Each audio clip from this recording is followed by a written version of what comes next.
marking the text. My question for you is, what's it do? What's its purpose? Did you actually read it? Dang it. Think about it. So it forces engagement. What else?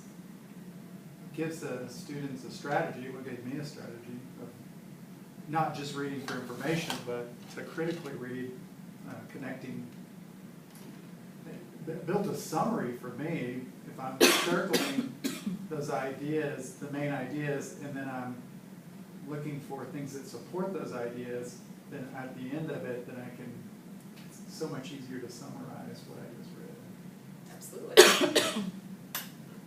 So it gives students a framework, it gives you, or whoever's doing the reading, a framework and a purpose for reading, as opposed to read chapter 29. Okay, so you read chapter 29. My problem, I was a good reader. Well, I hope I'm still a good reader. But I was a good reader in school. But when I was going through and studying while I was here at Tech, I would get those chapters out, and I would get started reading, and I would get 2 or 3 paragraphs in, and realize that I had absolutely no idea what I just read. You know, you're tired, you're a college kid, you're working, you're doing your thing. I would get to that point, and I would have to read it sometimes 3 or 4 times before I made any good sense out of it. I didn't have these strategies, unfortunately. So this is one of my favorites, simply because, like you said, it gives us direction and focus and purpose. And also, like you said, Sarah, it makes you do it, right? Because it would have been very obvious to any instructor walking around whether if you were or were not interacting with your text at that point, right? And I really find it humorous that most of you are interacting with your text, like highlighting and circling, much as you said your students wrote down everything. Underline. There's just a side note. Okay, so that being said, you've interacted with the text. Is it enough, do you think, to stop here? No. In this case, probably not. That's a pretty big article. In terms of really complex academic reading, probably not. It comes back to the whole discussion on Cornell notes and the curve of forgetting and Ebbinghaus and all of that mess. The more you interact with it and on the different levels that you choose to interact with it on, that was a very poorly structured sentence, but you get the point. The more you do with it and the higher the level you do it at. Still wrong.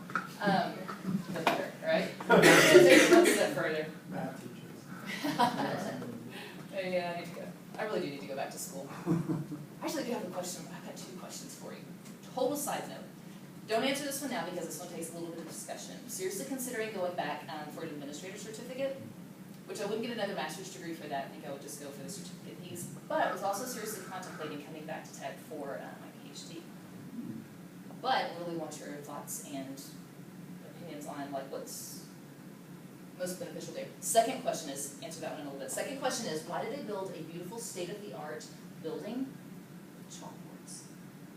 Oh, yeah, totally agree. If you go into some of the rooms, they've updated them. Not all of them have been updated to whiteboards and smartboards yet. Why didn't they build them? This is actually a pretty old building. This was built in 2007? Was it 2007? Maybe just so they can continue to practice the traditional teaching. Yeah. I thought the building was older than 2007. That's sympathetic. Yeah. Because I know it's shock. Smell. Yeah, It's there's so- nothing so like top academic. dust in your nose. That's right. Wow. So- I was, while y'all were reading, I'm like, we're writing on chalkboards. What are there chalkboards in this room? I had chalkboards in my very first classroom, but that was the only one that They actually removed all of our chalkboards at Holden Hall. really upgraded to the whiteboards.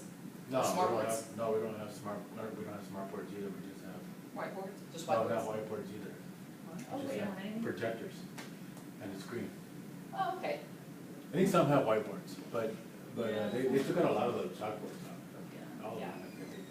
I think Some that's have about whiteboards, some don't, but most, all of them are, not all of them, but a lot were outfitted with the Projectors screens. and screens. Right. And then like the center consoles for, That probably makes I'm sorry. sense. I guess you wouldn't really need a smartboard setup in Holden Hall, like in the lecture hall. Because Did you know about smartboards intended to be smartboards? interactive. I think of the elementary schools, right? Is that what you're talking about? Mhm. Okay, we don't have, no. Right. Because they use them interactively where the kids can Yeah, yeah, touch, yeah. and you wouldn't do that with a class of 300. Or even 20. Or even 20. I'd like to see a class of 300, that'd be interesting. Okay, so you marked the text, so you've interacted with it once at one level. We're now going to also learn about writing in the margins so that you can interact with your text on a different level. To start with, we're going to hope that I have internet access. There's just want you to take a minute and watch this on-demand module, which I believe you also have access to on My Avid, about writing in the margins. Yeah, I hope that works. Writing in the margins. Writing in the margins, also known as annotating while reading,